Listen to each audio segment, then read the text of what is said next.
karena korupsi di dunia pendidikan ini besar sekali dan sudah sangat sistematis merata se-Indonesia. Selama ini belum dibenahi, percuma lah kita mau ngomong sarana prasarana, infrastruktur, kualitas guru, mau ngomong psikotes, aduh percuma deh, itu nggak akan berjalan.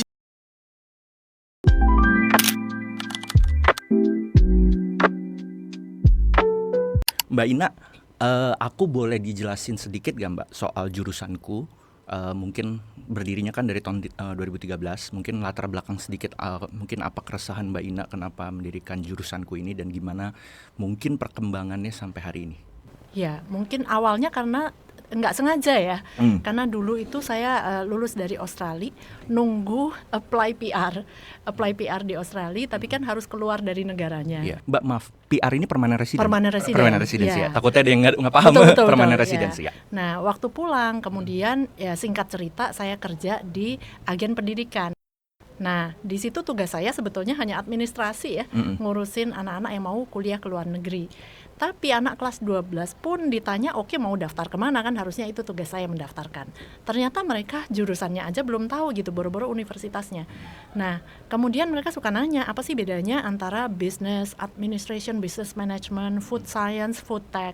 Saya nggak suka ngasih jawaban yang ngawur. Kalau saya nggak tahu, saya mau research dulu, I'll get back to you gitu, nanti saya balik lagi. Nah, hasil riset saya itu kok membantu mereka mempercepat membuat keputusan, sehingga sales saya di perusahaan itu paling cepat. Karena kalau kita memberikan solusi, itu deal, mereka cepat jadi klien kita. Gitu. Nah, asal muasalnya seperti itu. Kemudian saya mikir, dan suami saya waktu itu waktu itu belum suami karena kita ngantornya bareng. Ini kalau bisa ditulis jadi buku, kayaknya informasinya bisa membantu 5 juta anak SMA di Indonesia gitu. Mikirnya seperti itu. Padahal kita lupa kalau minat baca orang Indonesia masih itu rendah. Ya, tapi asal pokoknya ya udah kita jalanin aja. Tapi ternyata buku di Indonesia kan kartu nama. Jadi setelah kita nulis buku tentang jurusan, saya banyak dipanggil jadi pembicara. Jadi legitimasi ya Mbak ya berarti ya. Betul. Nah, setelah itu orang jadi minta konsultasi jurusan. Nah, itu singkat cerita. Mbak, berarti jurusanku ini adalah memberikan edukasi, memberikan pengetahuan ketika anak SMA yang masih bingung ketika mau memilih jurusan yang mana. Awalnya ya. Awalnya itu. Nah, kalau sekarang Mbak apa lebih luas lagi secara scope of work-nya atau gimana? Iya, karena kan ternyata setelah masuk nih perkuliahan pun masih banyak yang salah jurusan, masih banyak yang galau. Setelah bekerja pun sebetulnya banyak yang di persimpangan jalan. Is this really for me? Sebetulnya ini aku nggak sih gitu. Jadi usia mungkin paling tua gitu ya, klien saya 67 tahun. Ya, jadi jurusan dan karir, karena itu tidak terpisahkan sebetulnya. Kalau karir gimana Mbak pengimplementasiannya? Maksudnya apakah semacam kayak headhunter atau gimana? Bukan, karena untuk individu, awalnya ya memang untuk individu itu sendiri merasa katakanlah mungkin dari orang tua setelah anaknya mereka pengen aktualisasi diri juga ya. Jadi saya dulu terpaksa ngerjain ini untuk bantu suami, tapi saya hidup sekali saya juga pengen enjoy gitu kan, mengaktualisasikan diri saya, itu juga bisa. Tapi akhirnya merembet kemana-mana, karena ada juga yang pimpinan perusahaan, dia juga kesulitan mau memilih sebetulnya mana dari 2 karyawan saya ini yang mau saya jadikan manajer, direktur, pimpinan. Nah, akhirnya dikirimlah mulai profiling juga ke saya. Tapi direkturnya yang datang, kemudian kita konsultasi. Kira-kira dari 3 ini mana yang saya lebih baik untuk saya jadikan manajernya. Jadi kalau bisa dibilang benar-benar sekarang scope of work-nya udah lebih luas dan mungkin tadi ya end to end ya, dari mulai ketika pendidikan sampai dia membangun karir ya Bu ya. Betul. Jadi kemana-mana karena saya selalu, kalau ini kan bukan sekedar profilnya seperti ini, jurusannya apa gitu. Kan selalu ada problem-problem yang saya identifikasi. Oh, ini masalahnya di sini gitu. Akhirnya melebar kemana-mana. Nah, kita tadi sampai tantangan ya Mbak. Jadi Mbak, apa tantangan jurusanku ini secara company? Karena kan memang mungkin belum ada bisa dibilang kompetitor. Nah, gimana nih mengedukasi pasar yang mungkin belum akrab sama dibantu konsultan dalam memilih jurusan? Memang belum ada kompetitor, tapi sebetulnya tantangan pertama kami ini bahkan nggak tahu duitnya dari mana. Oh, oke. Nanti ini bisnis uangnya dari mana kita nggak tahu. Dan Iya. kita dengan ya naifnya berpikir dari jualan buku awalnya. Kita hanya berpikir dari jual buku. Kalau 5 juta anak SMA, tiap buku kita dapat berapa? 10.000, as simple as that kita pikir. Jadi padahal kan enggak tadi ya, kita buku hanya dapat katakanlah 10%. Jadi buku 75.000, kita hanya dapat 7.500 gitu. Nah, tapi kita nggak tahu sebetulnya awalnya dapat uangnya dari mana. Tapi kemudian diundang seminar, mulai dapat seminar fee. Kemudian klien minta konsultasi. 1 tahun pertama saya tolak-tolak. Karena satu, saya merasa nggak qualified. Saya bukan psikolog. Karena mindsetnya ini ranahnya psikolog. Betul, ranah psikolog. Jadi saya mendatangi psikolog-psikolog, saya interview. Karena sebelum saya merefer klien saya ini, saya harus yakin dulu gitu ya. Karena ini kredibilitas juga gitu. Nah, bukannya sombong, tapi ada yang nggak srek saya. Belum ketemu yang pas. Karena ternyata psikolog itu kan tahu dari proses mereka memprofil. Berhenti sampai di situ. Tapi mereka tidak terlalu mengenal dunia kerja. Padahal saya masuknya dari dunia kerja. Kerjaan mulai dari level sebawah apapun, bersih-bersih rumah, pembantu rumah tangga. Saya pernah jadi buruh pabrik, berdiri 12 jam. Saya pernah di pabrik sebagai karyawan nomor 12.000 sekian pernah. Perusahaan kecil buka cabang pernah gitu ya. Jadi pokoknya sampai jadi pengusaha. Jadi itu semua saya tahu. Kemudian waktu menulis buku, itu kan saya kayak berangkatnya dari jurnalistik ya. Karena saya mewawancara banyak orang di berbagai pekerjaan. Nah, jadi dari wawasan dunia kerja, saya temukan banyak salah persepsi, lulusan matematika cuma bisa jadi guru dan segala macam. Nah, itu saya bongkarin semua. Nah, tapi saya lemah di memprofil anak. Nah, jadi setelah seminar, kadang-kadang orang tua itu menganggap saya tukang ramal. Bu Ina, ini anak saya cocoknya jurusan apa? Mana saya tahu, saya nggak kenal orangnya. Jadi setahun saya menolak, tapi akhirnya saya diajak untuk ambil sertifikasi. Setelah itu saya jadi punya 3 sertifikasi sekarang untuk lebih khusus mengenal profil kepribadian anak. Jadi saya cocokkan dari informasi dunia pendidikan dan karir ditambah dengan mengenal profil anaknya. Nah, jadi itu tantangan awalnya. Yang kedua, tantangan kedua waktu berusaha memperkenalkan buku ini ke guru-guru BK, karena ini kan ranahnya guru BK. Bimbingan konseling ya. Dan saya tadinya juga nggak tahu, saya ngontak guru BK ini sebetulnya untuk apa. Bukan mau jual buku, saya tuh mau ngasih bukunya nih gratis. Dulu kita start di Surabaya.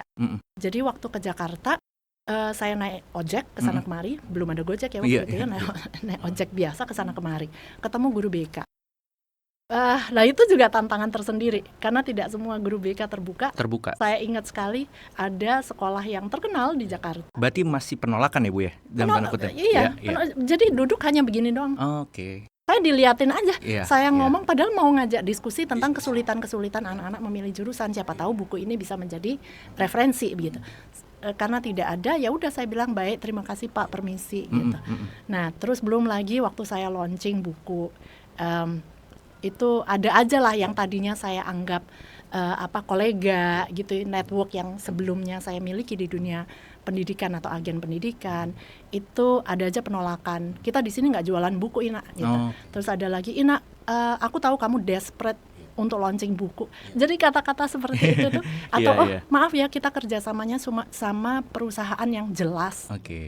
Itu dari universitas di luar negeri juga. Jadi banyak sekali sih. Tantangan memang untuk merintis dan mengedukasi pasar di awal memang berat sekali. Cukup challenging ya Mbak. Mbak, dari sini aku dapat beberapa key learning point. Jadi yang pertama, apakah memang profil psikologi seorang anak mengalami ketidaksesuaian di dalam pemilihan karir? Maksudnya seberapa akurat itu memang bisa melukiskan pilihan pekerjaan dia di masa depan? Nah, pertanyaannya simpel tapi jawabannya di situ banyak tuh variabelnya tuh. Masalah psikotes ya, profiling. Kita jangan menganggap profiling test itu sebuah ramalan nasib, ramalan takdir. Jadi banyak orang tua itu sibuk mencari profiling tesnya, mana yang paling akurat. Di sini 85%, di sini 97% gitu. Bukan itu sebetulnya. Kemudian ada juga masalah lain, profil kepribadian seseorang. Ada satu tipe yang kalau dikasih psikotes, sampai usia 50 pun hasilnya bisa berubah-ubah. Bukan berarti alat tesnya yang tidak akurat. Memang orangnya yang pribadinya berubah. Pribadi ini disebut the idealist, bukan Oke. berubah. Evolve Bukan kali berubah. ya, evolusi Bukan, atau? bukan. Tipe the idealist ini kalau dikasih psikotes cenderung mencari jawaban yang ideal. Oh, Jadi yang right, dijawab right. itu orang itu idealnya seperti ini, Oke. harusnya seperti ini. Jadi dia bahkan merasa saya itu seperti ini. Oh, oke. Jadi yang dijawab kayak jawab ujian sekolah, Oke. bahwa orang itu yang bagus adalah extrovert. Jadi bisa hasilnya extrovert. Oke. Nah, jadi itu yang cara mengartikan psikotes ya, Iya. itu juga bisa beda-beda. Kemudian cara sang konsultannya atau psikolognya mengartikan, menganalisa hasilnya. Misalnya banyak saya lihat itu katakanlah sains dan kedokteran itu dijadikan satu dalam satu saran. Padahal profil anaknya, orangnya berbeda. Akuntansi dan finance itu dijadikan satu kelompok. Padahal secara Profilnya berbeda. Mestinya berbeda ya, Mbak ya? Akuntan dan okay. finance itu berbeda. Nah, Okay. itu saya tahunya kan juga setelah mewawancara banyak praktisi kan. Ya, apa pekerjaannya, profil orang seperti apa. Nah, ini yang tadi saya katakan kalau psikolog tuh berhenti sampai di sini, tapi di dunia kerjanya mereka kadang kalau nggak menggali lagi mereka nggak tahu jadinya. Oke.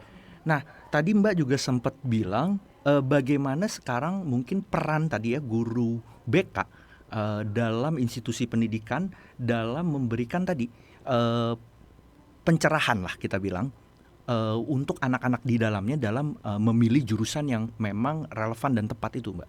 Ya. Kalau Mbak lihat dalam perkembangan pendidikan kita sampai hari ini.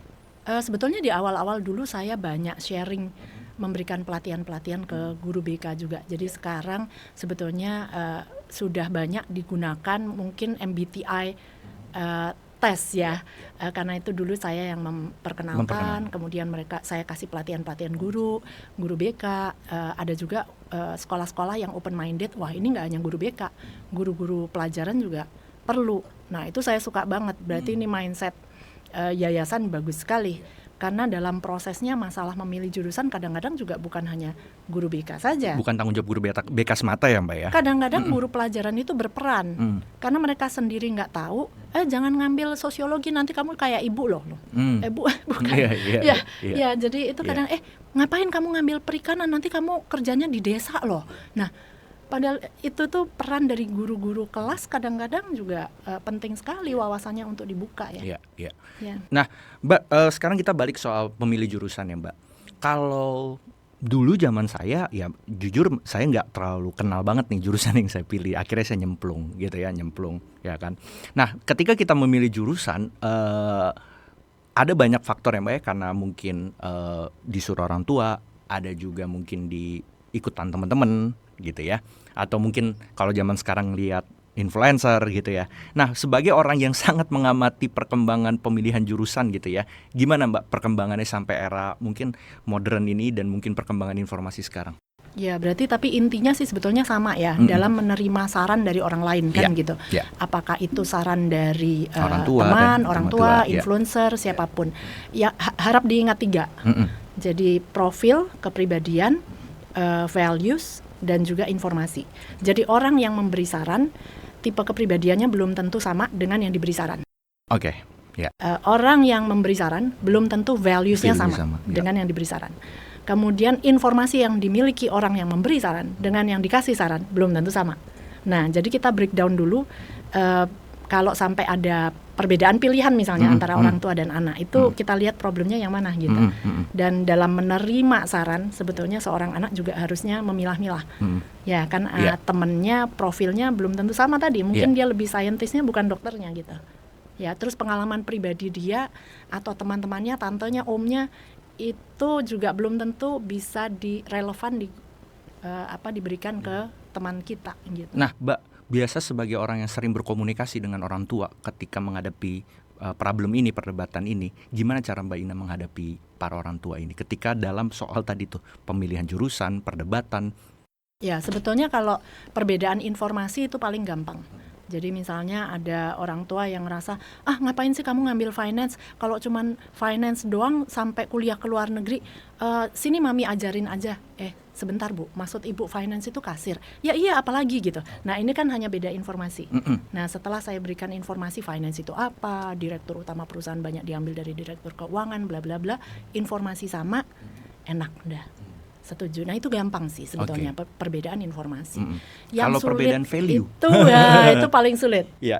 Karena values itu saya juga nggak bisa membalikkan values orang tua ini seperti ini. Karena values ini terbentuk dari orang tua ini kecil sampai sekarang usia 40-50. Iya. Nah ada orang tua yang kemudian open minded, tapi ada yang mereka sendiri punya masalah dalam keluarga. Akhirnya permasalahan kenapa sih orang tua kekeh memaksa anaknya ke satu bidang, ternyata tidak sesimpel yang kita kira. Bukan sekedar kurang informasi berarti ya Mbak? Bukan sekedar kurang informasi, adalah masalah-masalah keluarga. Ada juga misalnya bisnis orang tuanya sudah terdampak. Kemudian dia ya mungkin ada kepengen bergantung sama anaknya. Jadi berharap karena bisnis saya terdampak teknologi misalnya, saya berharap anak saya masuk teknologi untuk menyelamatkan bisnis saya, gitu. Nah itu yang udah ruwet sekali. Nah itu udah ibaratnya udah ruwet ya Mbak. Iya saya kebayang sih situasi.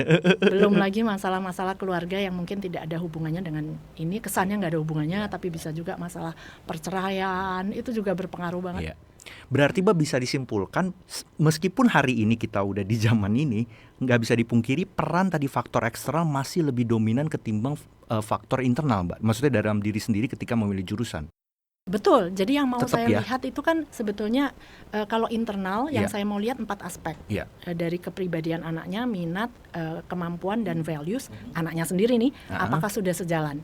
Nah kalau masih simpang siur, nah kadang tergantung orang tuanya open minded apa enggak gitu. Jadi coba dikasih exposure dulu supaya sejalan. Bukan kepribadian ke sini, minat ke sono, values ke tempat lain, wah ini bakal bumpy nih ke depan gitu ya.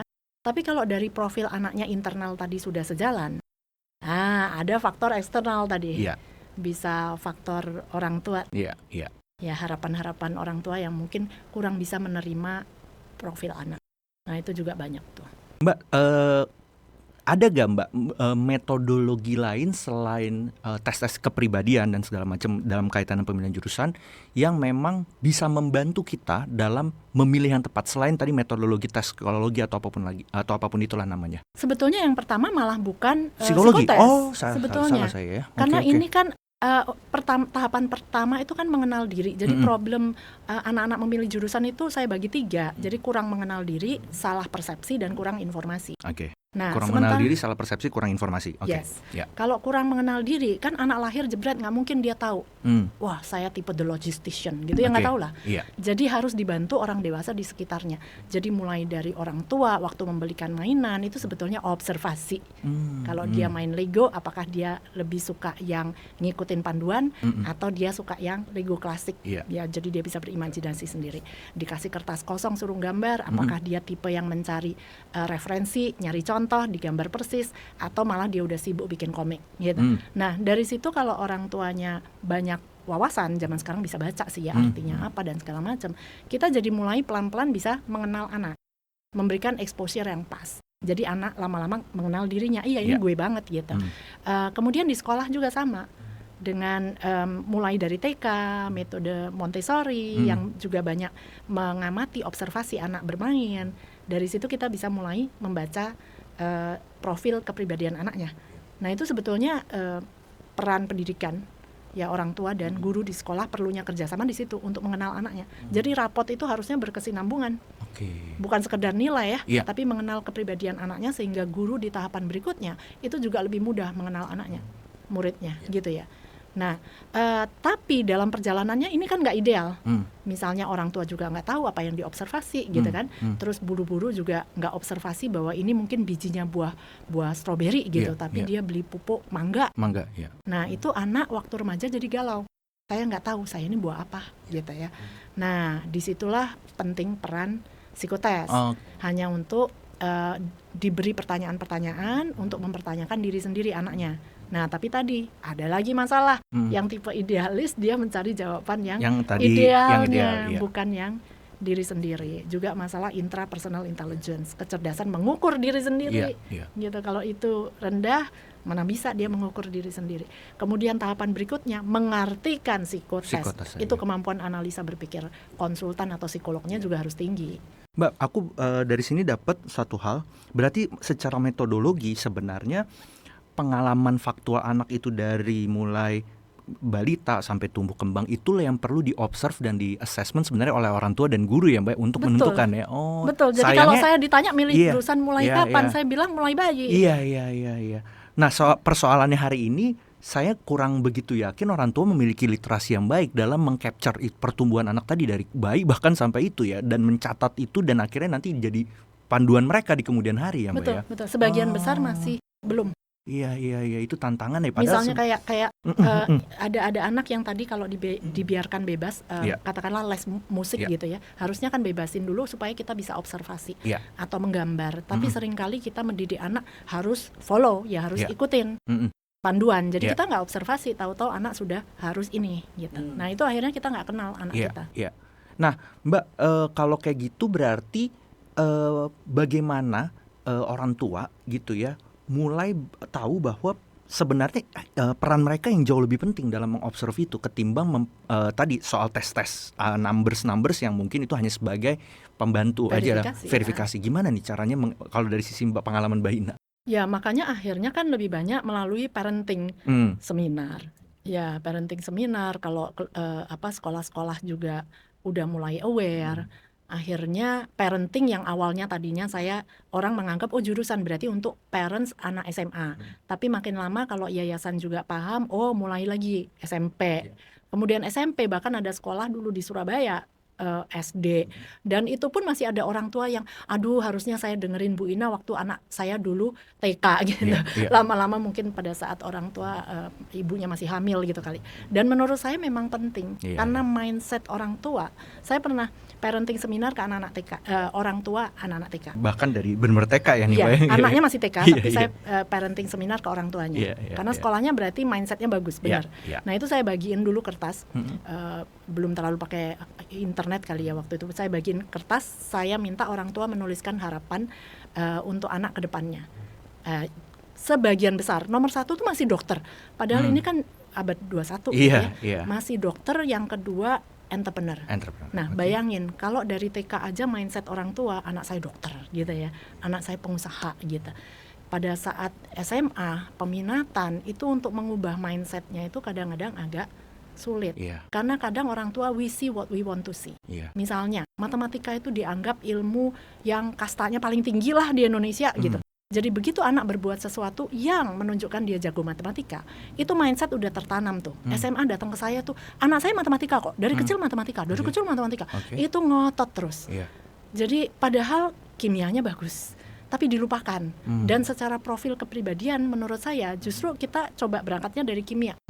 Karena anak ini akan cocok di industri yang berhubungan sama life science, kesehatan, makanan, menurut saya lingkungan, dan itu industri yang nggak pernah mati loh. Jadi nggak melulu hanya matematika teknologi. Nah itu yang kadang sulit mengubah mindset kalau anaknya udah SMA. Jadi kalau profil kepribadian orang tuanya juga sulit menerima perubahan, nah itu lebih sulit lagi. Iya, berarti ya memang salah satu jawaban dalam proses pencarian penentuan jurusan ini adalah mindset orang tua. Kalau saya tangkap ya Mbak. Betul. Ya kan, values orang tua, mindset orang tua. Karena selama ini kan kita selalu berpikir anak-anak tes psikologi. Kalau awam saya sebelum dengar cerita Mbak Ina ya, gimana sibuk nyari tes mana yang paling tepat, padahal sebenarnya akarnya bukan di situ ya Mbak ya. Dan berharap kayak di ranking. Jadi yang paling dari ini semua, yang paling cocok untuk anak saya. Nah itu udah mindsetnya udah salah. Iya. Ya, jadi itu kendala-kendala mungkin di awal, tapi makin kesini mungkin orang tua sudah makin tahu ya kalau ke saya bukan itu. Gitu. Jadi dalam mencari seeking advice, dalam mencari saran ke pihak ketiga, sebetulnya yang paling penting itu bukan to get answers. Jadi anak saya yang mana? Itu sebetulnya bukan. Tapi untuk ngecek what am I missing ya. Apakah ada yang saya ketinggalan gitu. Karena tadi we see what we want to see, kadang orang tua bias juga. Untuk mau open minded melihat gitu. Iya, menarik. Ya, maksudnya saya pikir tadi selama ini hanya berkutat soal teknis gitu Mbak. Memilih jurusan gimana. Oh ternyata memang cukup kompleks ya Mbak. Kompleks. Makanya Iya. nggak semua itu aduh bisa memahami. Kalau Iya, diajak iya. ribet nggak semua juga suka. Iya. Kok makin ribet sih, kok malah makin bingung sih Iya, setelah iya. datang ke Inalim Iya, gitu. padahal kan mungkin saya udah kegambar di benak orang tua, udah datang ke Mbak Inalim selesai. Gue Tahu langsung langsung apa? tahu. Iya, Nanoteknologi iya, gitu. iya. Nggak Iya, begitu. iya. Karena sebetulnya kita harus melatih anaknya Saya udah tahu, kebayang, menganalisa, iya. membuat keputusan. Iya. Dia bertanggung jawab dengan keputusannya sendiri. Nah, tapi yang lucu lagi nih yang belakangan nih ada Ya. kasus juga Ya. analisa saya yang baru ya. Jadi ada orang tua yang zaman sekarang itu mereka nggak mau dibilang memaksa anak. Nah, karena sudah beredar influencer tidak boleh memaksa anak. Yeah, Jadi yeah. sekarang mereka tidak mau dianggap memaksa anak. Yeah. Jadi waktu saya tanya, misalnya ada harapan orang tua ini nggak, ada concern nggak dengan rencana anaknya? Apakah ada harapan berbeda? Mereka kadang-kadang selalu bilang, oh enggak, saya tipe yang membebaskan anak, gitu ya. Tapi begitu saya jelasin profilnya dan jurusannya tidak ada yang sesuai harapan, di situ muncul dia berusaha menentang terus. Oh berarti belum ada ya jurusan yang disarankan loh. Padahal kan daftarnya udah jelas Udah nih, di jelas, papan iya. udah jelas. Berarti artinya tidak ada yang sesuai saya Maunya, gitu. iya. Nah, tapi dia kekeh terus. Jadi dia nggak mau. Setelah dia memaksa anak dengan kata-kata mengarahkan, Iya. gitu ya. Setelah memaksa anak dan ternyata misalnya dia nggak sukses di bidang itu, dia nggak mau bertanggung jawab dengan karena ini gara-gara Arahannya saya, dia, iya, gitu. Jadi dia mau melempar tanggung jawab itu ke saya. Waduh. Jadi kan memaksa terus, Iya.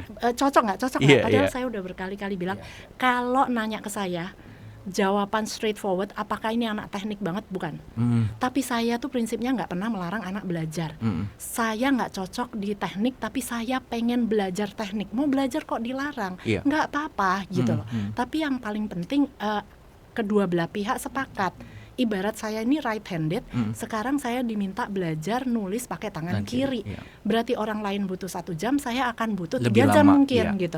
Nah tapi kalau anaknya mau, ya dia bertanggung jawab dengan keputusannya. Jadi yang perlu dibahas itu kalau berbeda antara orang tua dan anak gitu. Bukan terus mencari, berarti bisa ya Bu Ina, bisa ya. Dia nunggu sampai saya bilang bisa. Butuh validasi dari Mbak Ina. Iya, Berarti supaya ya? nanti kalau ada apa-apa kan dulu sudah konsultasinya sama Inalim, bukan gara-gara papa yang Iya.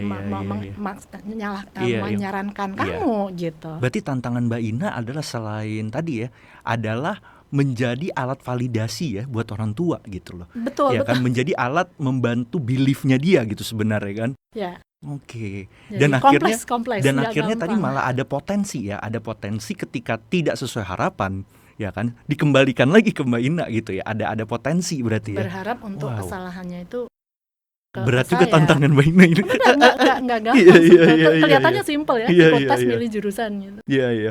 Nah, Mbak, sekarang balik lagi. Nggak bisa dipungkiri kan setiap anak ini memang belajar lebih lama di sekolah ya, secara jam. Nah, berarti sedikit banyak kehidupan sekolah itu membentuk mereka ya dalam masa depan gitu ya, memilih jurusan. Nah, gimana Mbak Ina melihat peran guru ya kan atau ekosistem sekolah dalam membantu anak tadi, minimal yang pertama mengenali diri dulu? Ya, sebetulnya tadi peran guru itu mulai dari guru TK ya. Jadi saya juga pernah diminta ngasih training pelatihan. Ini bagus nih. Waktu itu dia itu kayak kolaborasi atau himpunan dari 9 sekolah Islam di Indonesia.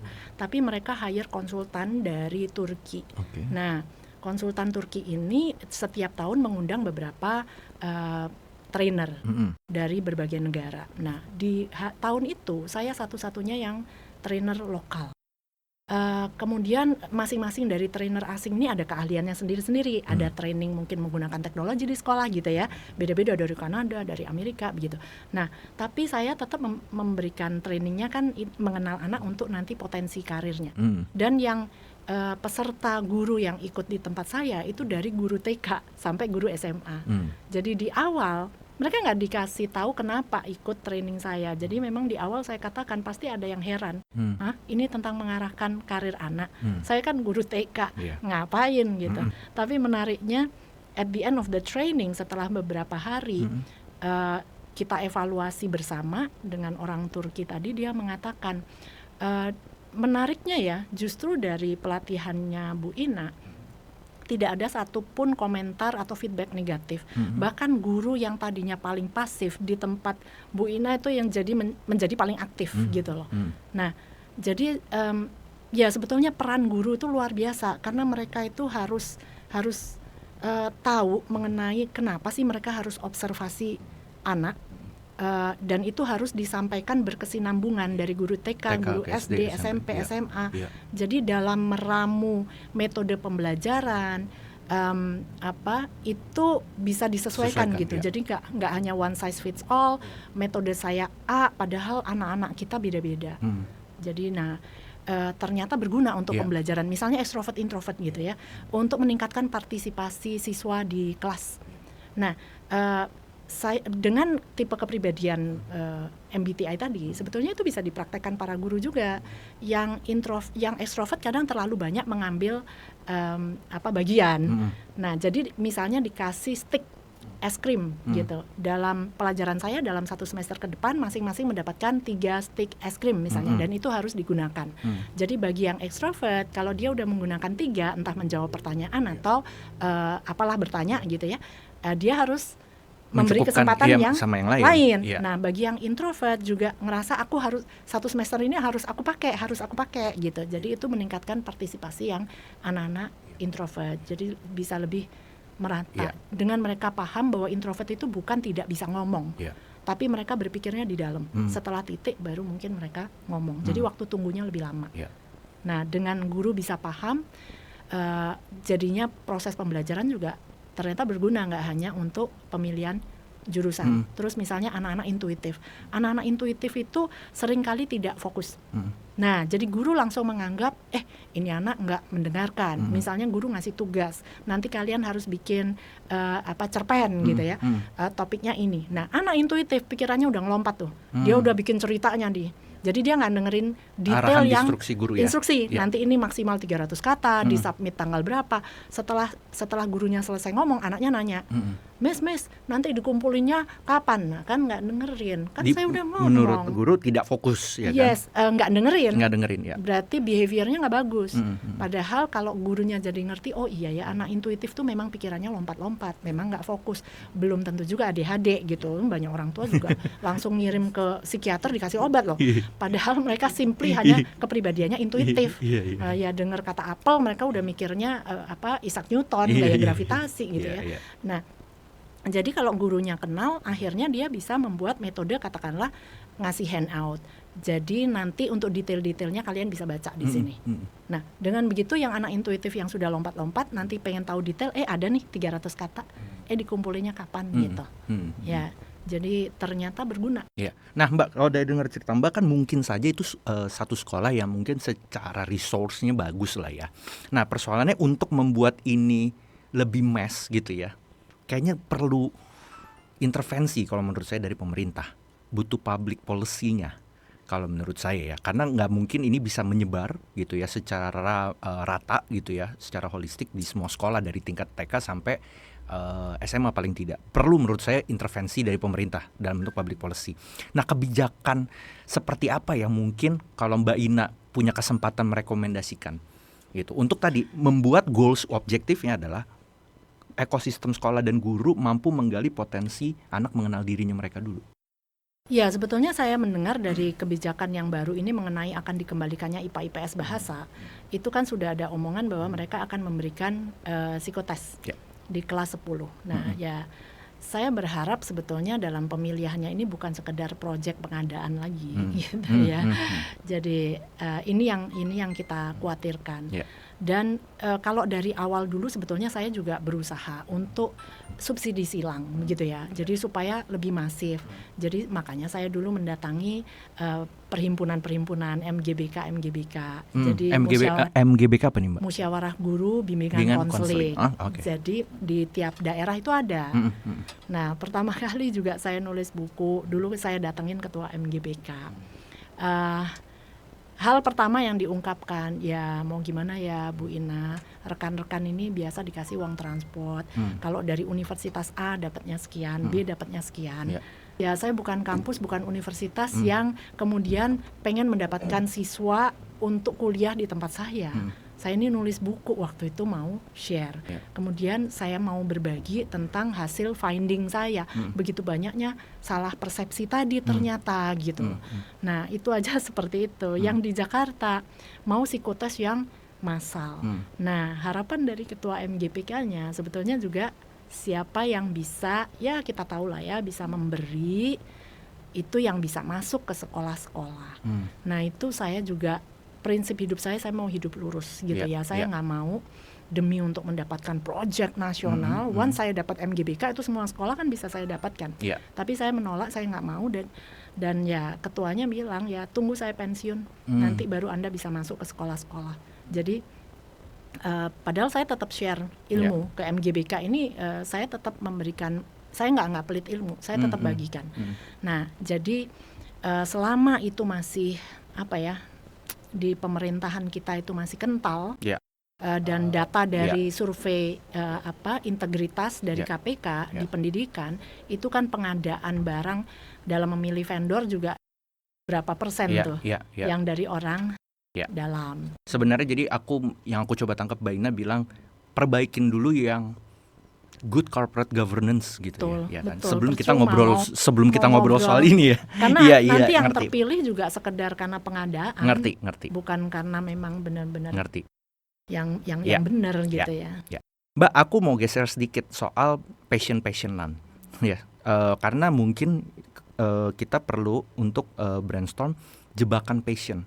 Jadi dalam arti passion ini membuat akhirnya ya tadi kita salah dalam mengartikan passion itu sendiri gitu ya Mbak. Dan buruknya kalau dari kesalahan ini adalah tadi malah salah ketika memilih jurusan dan membangun karir. Mbak Ina ngeliat gimana nih soal pada akhirnya kadang-kadang jebakan passion atas nama passion ini malah membuat kita salah dalam menentukan kita pilihan di masa depan. Betul, karena ini juga salah satu peran influencer juga ya, karena waktu itu muncul follow your passion gitu tuh, jadi terus kita ikut-ikutan, termasuk saya sendiri ikut-ikutan waktu itu waktu menulis buku kedua gitu, as simple as that. Tapi ya kita harus mengakui setelah itu kita salah, setelah kita membaca sebetulnya passion itu terjadinya setelah kita mencoba sesuatu, kita menguasainya, kita jadi passionate about it gitu ya. Nah, bukan bukan dari awal sok tahu berarti ya. Atau gimana sebenarnya Mbak? Atau setelah kita jalanin? Iya, jadi kita nggak bisa hanya nonton atau bahkan kita nggak tahu, misalnya kita bahkan nggak tahu kalau ada jurusan atau profesi podiatris. Bagaimana kita bisa bilang passion saya itu podiatri gitu? Ya nggak tahu ya. Jadi occupational therapy, nggak bisa bilang bahwa passion saya occupational therapy. Jadi memang passion itu terjadinya kan setelah. Nah, kalau kita ngelihat juga orang-orang di angkatan saya yang terjun ke dunia pendidikan, itu juga nggak ada ya waktu SMA dulu bilang saya passionnya pendidikan gitu. Betul. Enggak, tapi setelah kita nyebur, kita menguasainya, kita jadi passionate about it gitu. Nah, itu yang terjadi sih. Jadi kalau saya memang bukan follow your passion, seharusnya follow your profile. Karena anak-anak SMA kadang-kadang mereka belum mencoba, belum menguasainya. Jadi mereka belum tentu punya. Beda dengan Bill Gates. Jangan disamakan dengan Bill Gates yang memang exposure-nya sudah sejak SMP. Dia ketemu komputer, dia sudah setiap hari menyelinap keluar dari rumahnya untuk pergi ke kampus untuk mencoba yang namanya coding gitu ya. Jadi by the time dia nggak lulus kuliah, sebetulnya jam terbang dia pegang komputer itu udah jauh melebihi banyak orang di Amerika. Nah, itu baru bisa dibilang passion. Jadi jangan dibilang tuh Bill Gates follow the passion. Ya, tapi kan ada aktivitas yang sudah dilakukan sejak SMP. Mbak, menurut Mbak Ina sekarang guru-guru BK itu memang sudah mengerti gak metodologi soal bagaimana menggali potensi terbaik dalam diri seseorang sehingga pada akhirnya seseorang anak itu potensinya dia tahu dan mampu milik. Nah, guru BK udah punya gak setidak-tidaknya di sistem pendidikan Indonesia sekarang dalam menggali dan menemukan, menstimulus lah paling tidak potensi terbaik dalam diri seseorang? Mungkin yang saya rasakan ya dari awal dulu kan banyak yang belum tahu, makanya mungkin saya cepat waktu di awal saya memperkenalkan, saya mendisrupsi dunia ini, saya memberikan perspektif yang berbeda, akhirnya cepat dulu diundang banyak sekali pelatihan-pelatihan guru BK.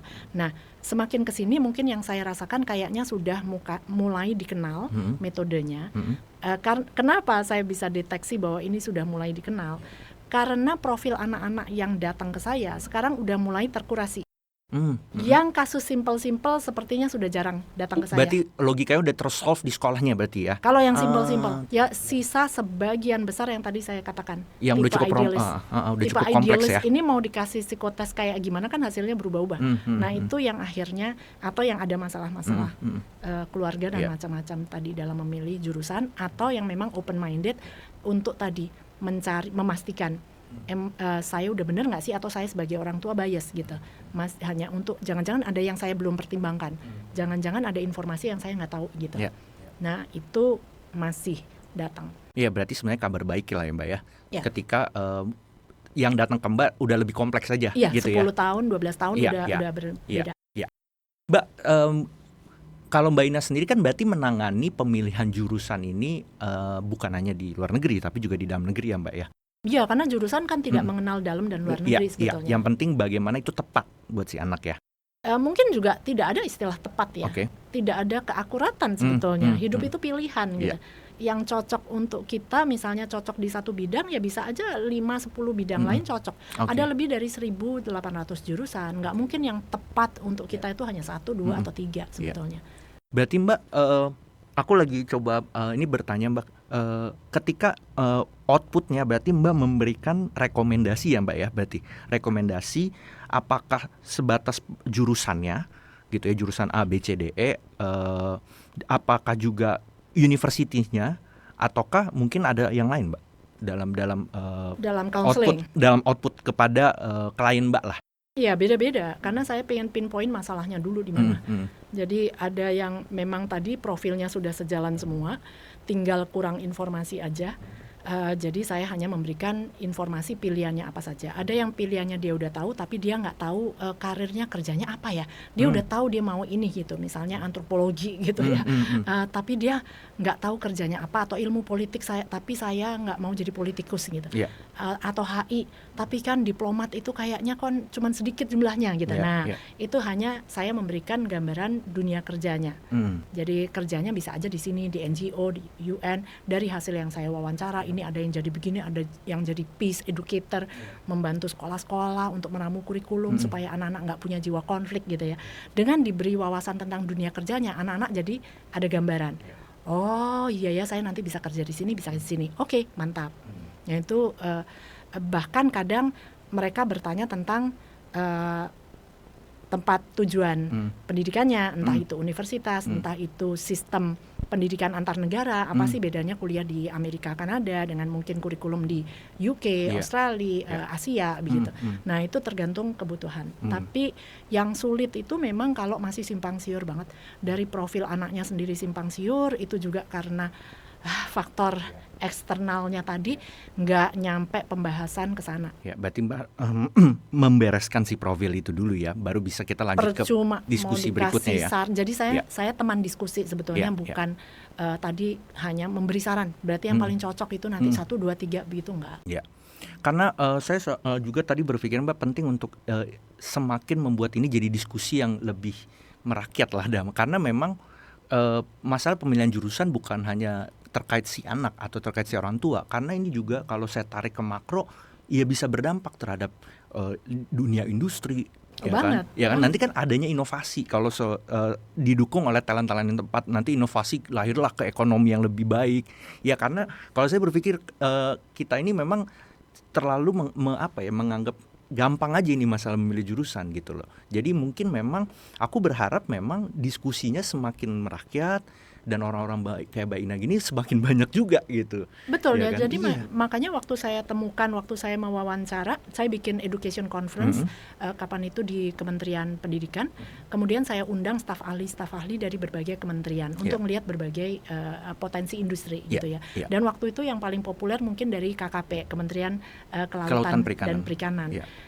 Beliau mengatakan, Pak Pur waktu itu mengatakan bahwa peluang bisnis dari laut Indonesia itu lebih dari 10.000 triliun rupiah.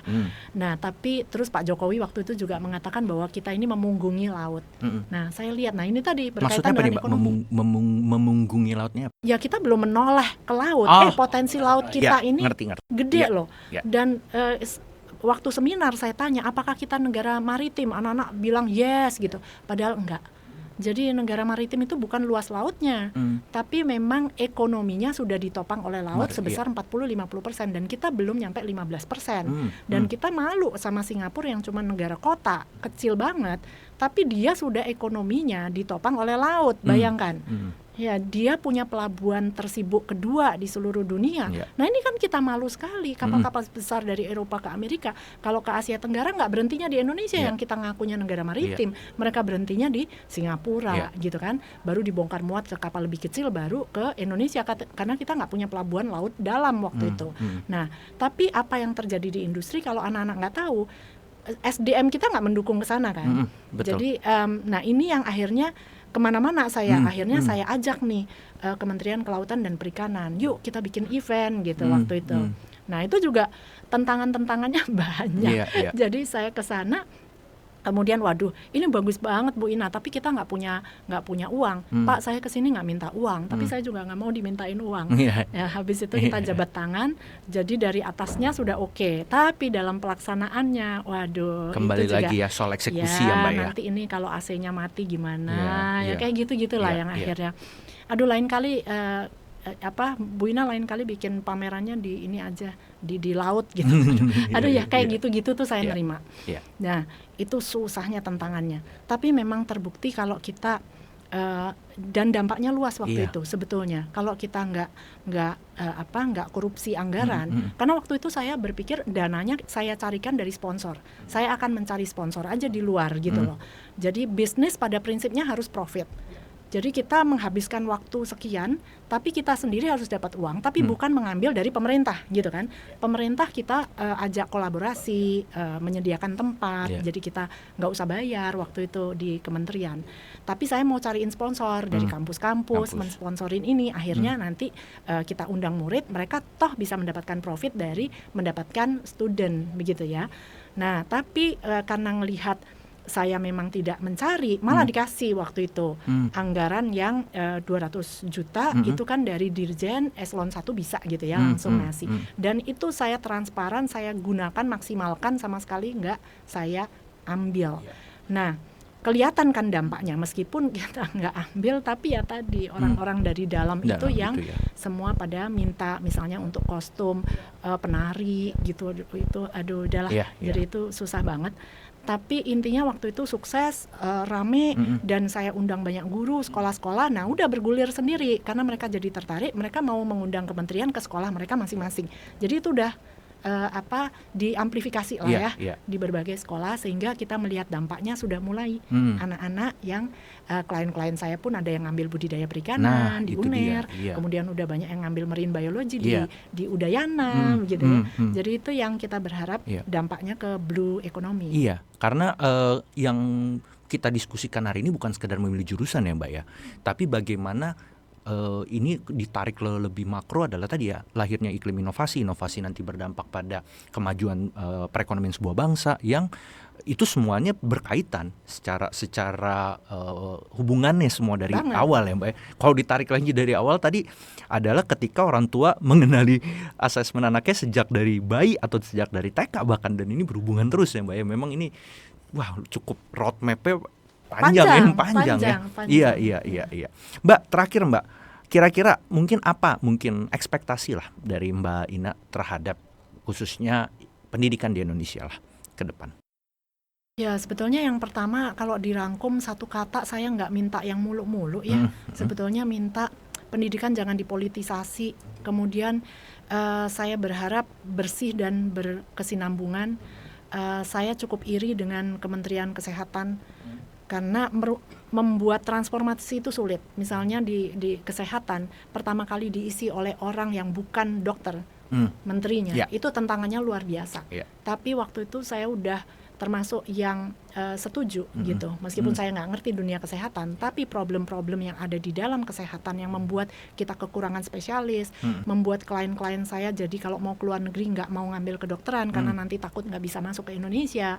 Kemudian cerita-cerita yang di lapangan kalau mau minta izin praktek ke Indonesia dipersulit. Nah itu kan memang ekosistemnya sudah di dalam orang-orang kesehatan itu sendiri. Nah bagaimana mau menyelesaikan itu kalau kita ngambil menterinya juga dari dalam? Nah, jadi makanya saya suka sekali diambilkan orang dari luar. Meskipun orang menentang, tapi menurut saya kesehatan, industri kesehatannya Singapura maju, menterinya bukan dokter juga kok gitu.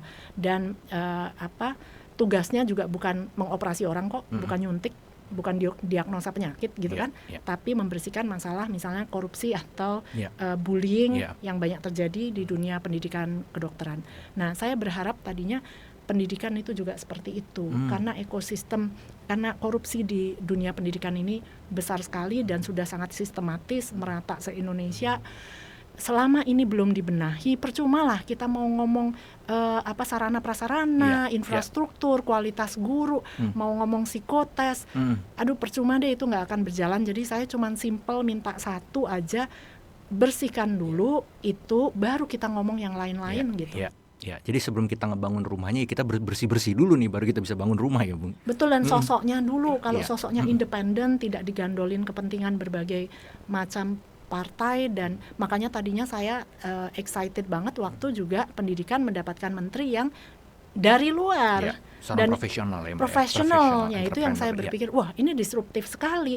Dan ada datanya di Facebook saya, pertama kali Mas Nadiem terpilih, akhirnya saya bilang, Menteri Pendidikan bukan dari dunia pendidikan, tapi dari praktisi yang memang bukan ahli pendidikan tapi ahli transformasi. Karena kita perlu transformasi besar-besaran. Cuman saya sekarang kecewa karena implementasi belum sempurna, tapi sudah dikembalikan lagi. Tadi nggak berkesinambungan lagi tadi yang Mbak bilang. Itu mungkin harapan saya, kalau bisa yuk kita berpikir ulang gitu pendidikan kita perlu cultural re-engineering menurut saya. Secara kultural kita harus desain ulang ini. Mbak, sedikit lagi Mbak, gara-gara tadi Mbak Ina ngomong, berarti apakah memang kementerian pendidikan ini memang kurang tepat berarti di bawah kementerian yang sebuah institusi politik yang pasti akan berganti, Mbak? Betul. Maksudnya apakah lebih tepat dia menjadi sebuah badan katakanlah, atau mungkin yang bukan institusional politik yang udah pasti Mbak, kalau institusional politik. Betul, menurut saya pendidikan dan kesehatan. Aduh, jangan diutak-atik deh, saya nggak ngerti yang lembaga lain mau politik-politik terserah, tapi pendidikan kesehatan tolong deh jangan dimain-mainin kemana-mana. Karena ini kan akar masalah dari pondasi dari semua masalah gitu, kemiskinan lah ya kan, intoleransi, kekerasan seksual. Korupsi itu juga mental, karakter, bukan tindakan. Jadi mendidik mental yang anti korupsi juga dari pendidikan. Jadi itu sih harapan saya ya. Mbak Ina, terima kasih udah mau mampir Mbak ke ngobrol-ngobrol kita. Saya pun kebuka banyak, nggak melihat awalnya cuma sekedar milih jurusan ya, ternyata ini jauh sekali lebih kompleks dan punya jauh lebih dampak ya ke depan kalau kita bisa membuat ini jadi diskusi dan membuat ini jadi transformasi ke depan ya Mbak. Oke Mbak Ina, sehat selalu, sukses terus buat jurusanku ya Mbak. Semoga karya-karyanya nanti bisa bermanfaat lah buat kita semua. Amin. Thank you Mbak Ina, terima kasih. Terima kasih. Terima kasih.